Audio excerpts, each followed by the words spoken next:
Alors, bonjour à tous et à toutes et bienvenue dans cette vidéo dans laquelle on va parler donc de chaînes de Markov à temps discret. Alors, déjà, on va revenir un petit peu sur le cours en général.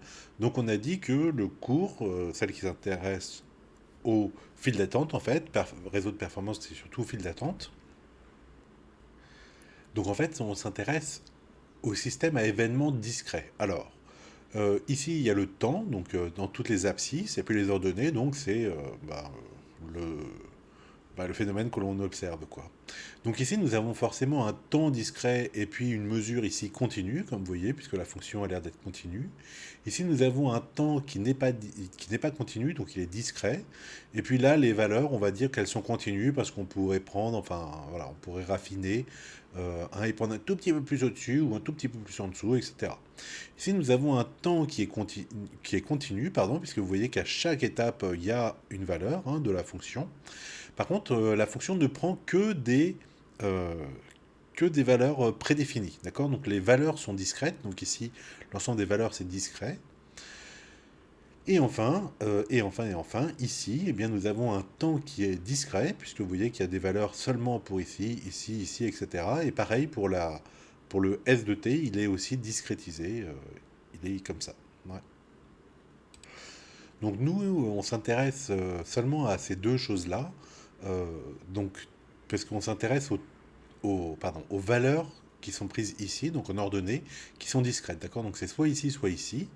Et donc soit le temps est discret, c'est ce qu'on va faire aujourd'hui avec les chaînes de Markov à temps discret, et donc on va regarder plutôt des choses comme ça. Et plus tard, le chapitre d'après, en fait, on va voir les chaînes de Markov à temps continu, et donc on va s'intéresser à ceci. Voilà, alors qu'est-ce que c'est donc dans les systèmes informatiques hein. On va s'intéresser par exemple au nombre de processus en cours de traitement d'une unité centrale, ou à l'état des processus, puis il y en aura un nombre fini, un nombre discret, l'état des ressources partagées, etc. Voilà. Et puis donc les événements, donc ça va être le début ou la fin du processus, la demande d'accès, etc. Donc soit ces événements sont considérés discrets, hein, le processus commence, le processus se termine, ça va être un événement. Ou alors il faut le considérer comme continu parce qu'on va se dire, bah, le processus, combien de temps il prend? Il prend 1 minute 53 secondes, machin, machin. Et hop, ça sera plutôt du continu, d'accord. Mais en tout cas, les événements qu'on va traiter, eux, sont discrets. Donc c'est le début, c'est le processus, il débute, il fait son œuvre et puis il termine, d'accord. Donc les événements vont être discrets. Des systèmes de production aussi peuvent rentrer dans ce genre de choses. Alors on va faire beaucoup d'exercices par la suite, hein. Donc le nombre de pièces en attente dans les différents stocks, l'état des ressources, etc. Système de communication, nombre de messages ou paquets en attente, émissions, etc. Donc pareil, ça se modélise comme étant... donc le nombre de messages, c'est discret, bien sûr, hein. Et par contre, par contre, le temps de transfert, soit il est discret, soit il est continu, selon ce que l'on fait. Voilà, donc le plan des prochaines séances, de cette séance et des séances à venir. Donc déjà, on va faire les chaînes de Markov à temps discret. Alors on va faire quelques exercices, mais vous allez voir que c'est théorique et c'est relativement loin encore de ce qu'on pourrait faire une modélisation informatique. Par contre, là, ça va commencer à être vraiment intéressant, les chaînes de Markov à temps continu. Donc vous allez voir qu'on va pouvoir modéliser des choses assez intéressantes et je veux dire proches de l'industrie. Et on fera donc aussi des performances, des calculs de performance là-dessus. Et puis enfin, on terminera avec le formalisme des files d'attente, pardon, ensuite. Ok. Donc pour l'instant, les chaînes Markov, temps discret, temps continu, puis les files d'attente. Ok, let's go. Alors, qu'est-ce que c'est qu'une chaîne de Markov? Eh bien, donc c'est un processus stochastique, donc à valeur, donc qui prend ses xn, n étant donc en n, donc à espace d'état discret et à temps discret. Donc le temps, c'est voilà, ça va être le temps, voilà, c'est le n, hein, le x1, le x2, etc. Et on dit que ce processus est une chaîne de Markov si jamais il vérifie cette condition-ci. Bon, qu'est-ce que c'est que ça? Donc en fait, à l'instant n, d'accord, xn vaut la valeur j, sachant que en xn-1, elle valait in-1, en xn-2, elle valait in-2, etc., etc. Donc cette probabilité-là, en fait, se réduit à la probabilité de xn est égal à j, sachant, et là, c'est la dernière information connue, en fait. Alors la parenthèse se ferme pas ou elle se ferme après le truc, donc il faut fermer la parenthèse, d'accord? Donc qu'est-ce que ça veut dire une chaîne de Markov? Eh bien c'est que toute l'information du passé est contenue dans le dernier événement connu, D'accord? Tous les autres, bah, vous pouvez les oublier, ils n'impliquent pas ça. Ok? Alors, plein de remarques. Si jamais je sais, bah, je connais pas, donc je connais xn-1 est égal à i-1, mais je connais pas xn-2 égale à i-2, etc. Et je connais juste x0 est égal à i0. Est-ce que ça marche aussi? Oui, ça marche aussi, on peut le démontrer, qu'on n'a pas besoin d'avoir la totalité, d'accord, du truc pour enfin, ça fait la même chose, quoi, en fait. Voilà, c'est-à-dire que cette condition-là implique que si vous avez une information partielle sur le passé, elle reste chaîne de Markov, si elle vérifie ça. Qu'est-ce que je peux dire d'autre? Bon, bah, le plus simple, hein, si votre... ça, c'est quoi? C'est-à-dire, ce qui nous intéresse, c'est l'état où vous êtes juste avant, d'accord? Donc, ma machine marche, hein, quelle est la probabilité qu'elle tombe en panne juste après, d'accord? À l'heure d'après. Vous, ce qui vous intéresse, c'est juste à l'instant juste avant, la machine marche. Vous savez pas quel a été son passé, est-ce qu'elle marche depuis 2 heures, est-ce qu'elle a été réparée avant, et puis après elle a été en préchauffage, etc. Peu importe, ce que vous vous intéressez, c'est juste l'état d'avant, c'est la machine marche, d'accord? Donc, quelle que soit la façon dont on est arrivé à elle marche, d'accord? La probabilité qu'elle tombe en panne, sachant qu'elle marche à l'instant avant, d'accord? Voilà. Euh, et c'est votre probabilité là, d'accord? Peu importe ce qui s'est passé avant, ce qui vous intéresse, c'est juste le dernier état connu, donc la machine marché, ok? Voilà. Et puis, on va prendre des choses qui sont homogènes, donc là, il manque un O, c'est-à-dire que, eh bien, la probabilité que xn soit égal à j, sachant que xn-1 est égal à i, donc deux événements, bah, on va l'appeler pij, et puis ça ne dépendra pas du tout du n, en fait. D'accord? Donc, elles seront homogènes. Ok? Bref, une chaîne de Markov, ça se modélise comme ceci. Donc, ici, nous avons un système à événements discrets, puisqu'on a 4 événements, 1, 2, 3, 4, d'accord?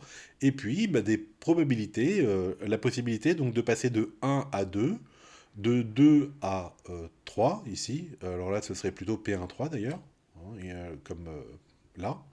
D'accord? De 3, on peut rester en 3 ou en passer en 1, donc probabilité de 3, 1, d'accord? Et quand on est en 1, donc j'ai dit qu'on pouvait passer à 2, mais on pouvait passer aussi en 4 et puis revenir de 4 à 1. D'accord? Donc imaginons, pour faire, hein, d'accord, imaginons un photocopieur, donc là c'est, il est en état de marche, hein, prêt à photocopier. Là, il est en veille, d'accord? Donc, bah, au bout d'un moment où il est en état de marche, les personnes l'utilisent, paf, il va passer en veille. Puis, quand il y a quelqu'un qui vient tapoter son clavier, s'il est en veille, il va se réveiller, il va passer en état de marche, donc il est préchauffé ici, d'accord? Disons, là, c'est le, voilà. Ici, là, il se met, donc quand vous rentrez votre code, etc., il se met en position de faire des photocopies. Là, il photocopie, d'accord? Et éventuellement, une fois, deux fois, trois fois, quatre fois, cinq fois, vous pouvez faire 100 machins. Et au bout d'un moment, vous avez fini vos photocopies et vous le libérez. Donc, vous sortez votre code. Et donc, il se remet dans cet état-là où il est prêt à accueillir une nouvelle personne qui va le débloquer par le code. Ou s'il n'y a personne qui vient, bah, il va passer en veille. Ok? Voilà, donc ça, c'est par exemple une chaîne de Markov. Et donc elle va représenter, alors si vous avez fait RCP 105 avec la théorie des graphes et puis les matrices d'adjacence, etc., moi vous voyez, hein, là c'est la probabilité de passer, hop là, de 1 en 1, donc il n'y en a pas. Là c'est la probabilité de passer de 1 en 2, ok. Il n'y a pas de probabilité de passer de 1 en 3, donc c'est 0. Et là il y a une probabilité de passer de 1 en 4, ok. Ce qui est ici. Et puis là, c'est la probabilité de passer de 2 en 1, il n'y en a pas. De 2 en 2, il n'y en a pas. De 2 en 3, bah forcément, hein, puisque c'est la seule possibilité, c'est donc 1 ici. Et puis de 2 en 4, il n'y a pas. Ok. Et ainsi de suite. Donc là, j'ai pas mis toutes les contraintes. Bien sûr, il faut que la somme de chaque ligne fasse 1, puisque c'est la probabilité totale. Enfin, la probabilité max, quoi. Ou encore que donc P1,2 plus P1,4, ça fasse 1. Parce que soit, quand il est en état 1, quel est l'état d'après? Ben, soit il y a quelqu'un qui rentre le code et en ce cas il passe ici, soit il y a personne qui rentre le code dans les 5 prochaines minutes et paf, il passe en l'état veille. D'accord? Voilà, par exemple, pour cette chaîne de Markov. Alors, un autre exemple qui va être l'exemple fil rouge, donc je vais l'utiliser d'autres fois. Donc, il y a un labyrinthe dans lequel se prenne la sortie. Donc, les chemins sont à sens unique et la souris ne peut pas faire demi-tour une fois qu'elle débute le chemin. Donc, voilà, vous avez des salles. Donc, 1, 2, 3, 1, 2, 3, 4, 5. Et puis la sortie qui est ici. Voilà, donc si jamais elle se met dans le chemin 1, bah, elle va hop faire le tour ici. Elle peut passer de 1 en 2, de 2 en 1. D'accord. Bon. En 2, elle peut aussi aller en 4, en 3, mais elle peut revenir en 2, mais elle peut pas revenir comme ça hein, directement. Mais en 3, elle peut aussi passer en 5, et en ce cas, le seul, parce qu'il y a des trappes qui l'empêchent de revenir, vous voyez, tac, tac, elle est coincée. Donc le seul truc qu'elle pourrait faire, c'est faire ça, ou sortir, d'accord. Voilà, donc on suppose que la souris choisit à chaque fois depuis une salle son chemin au hasard, donc avec une probabilité, qu'elle n'a aucune mémoire des pièces visitées précédemment, de toute façon, hein, une souris, voilà, elle est quelque part, et puis elle choisit juste, elle voit deux possibilités de s'engager ici ou ici, d'accord, elle choisit pile ou face. Alors ce que je vais vous proposer, bah, c'est de construire le graphe probabiliste associé à ce problème, donc simplement rajouter les probabilités ici que l'on a, et puis écrire la matrice de transition qui représentant ce graphe. Ok. Bon, je vais vous laisser le faire. Alors, quelles sont les questions que l'on peut se poser? Ben, on va se dire que à l'initiale, la souris est mise dans la pièce numéro 2, celle-ci. Et donc, on peut se demander quelle est la probabilité qu'elle soit encore dans la salle 2 au bout de une étape, deux étapes, trois étapes, quatre étapes, etc. Combien de fois passe-t-elle en moyenne dans la salle 3 avant d'atteindre soit la salle 5, soit la sortie? Parce que, en fait, on s'aperçoit hein, qu'au bout d'un moment, les deux seuls états, si vous avez fait pareil RCP 105, vous avez peut-être vu ça, les deux seuls états où elle peut terminer au bout d'un moment, hein, donc elle peut s'amuser à faire 1, 1, 1, 1, mais un jour elle va peut-être aller en 2, peut-être jour elle va peut-être aller en 4, etc. Donc, par contre, si elle est en 5 ou en sortie, c'est fini. Alors là, j'ai pas mis, mais j'aurais pu mettre sortie avec un truc qui boucle comme ça, elle est sortie, d'accord qui boucle là. Donc en fait, on voit que les deux seuls états euh, récurrents à la fin, c'est seulement 5 et sortie. D'accord. Donc l'issue du voyage de la souris, forcément, va se terminer par l'un de ces deux états-là. Voilà. Donc combien de fois est-ce qu'elle passe par la salle 3 avant d'atteindre la salle 5? Quelle est la probabilité que la souris trouve la sortie? Et puis combien de déplacements fait-elle moyenne avant de revenir à la salle 2? Donc elle part de 2 et on se demande combien de temps est-ce qu'elle va revenir en moyenne en salle 2. Donc pareil, voilà toutes les questions que l'on peut se poser. Et ça va se traduire plus tard comme étant des éléments de la performance du système. Là, ça ne se voit pas trop, mais c'est un peu l'idée.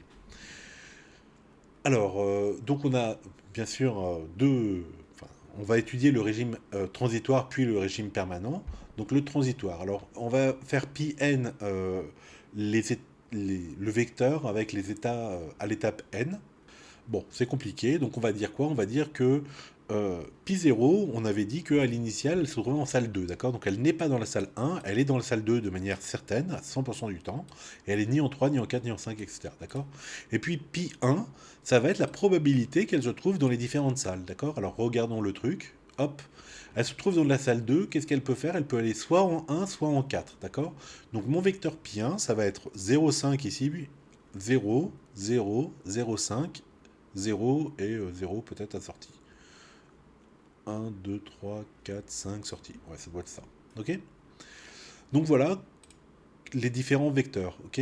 Le premier, donc ce sont des vecteurs de probabilité. Hein. La somme des coordonnées fait toujours 1. D'accord. Donc voilà le premier. Le deuxième, donc on a dit 0,5, 0, 0, 0,5, hein, parce qu'elle peut être soit en 1, soit en 4, de manière équiprobable, 0, 0. Et puis en salle, enfin en pi 2, alors là, c'est plus compliqué, hein, puisque si elle est en 1, elle peut retourner en 1 ou passer en 2. Si elle est en 4, elle est obligée d'aller en 3. Ok, bon, ok. Bah, on peut encore le faire à la main, d'accord. Ça fait 0, il y a 2 0,25 et, et quoi?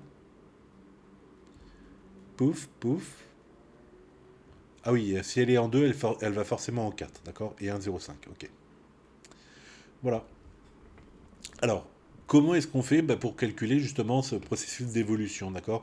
Pour trouver le lien qu'il y a entre pi n et pi n-1. Ah voilà, c'est pardon. Le lien entre pi n et pi n-1. Eh ben, on va utiliser donc les probabilités conditionnelles, d'accord? On regarde pi n et et on se demande d'où est-ce qu'elle peut venir hein, à l'étape précédente. En fait, c'est la formule des probas totales. La probabilité que en xn, donc à l'instant n, elle soit en j. D'accord. Donc dans le vecteur πn, donc j par exemple va être égal à 1, c'est-à-dire dans le vecteur πn, je m'intéresse à cette coordonnée-là. Ok. Quelle est la probabilité qu'elle soit en salle 1? Bah, ça dépend d'où elle était en πn-1. soit elle était en 1, il y a une possibilité, soit elle était en 2, il y a une possibilité, soit elle était en 3, il y a une possibilité, mais si elle était en 4, en 5 ou en 6, il n'y a aucune possibilité qu'elle y aille. Ouais. Et donc je vais utiliser la formule des probas totales. La probabilité de se trouver en 1 à l'instant n, ça dépend donc des probabilités, c'est la somme des probas. À l'instant n-1, donc je me trouve en 1 à l'instant n, sachant qu'en n-1 j'étais en 1, 2, 3, 4, 5, 6, fois la probabilité d'être en 1, 2, 3, 4, 5, 6 à l'instant n-1. Ok, ce qui s'écrit comme ça.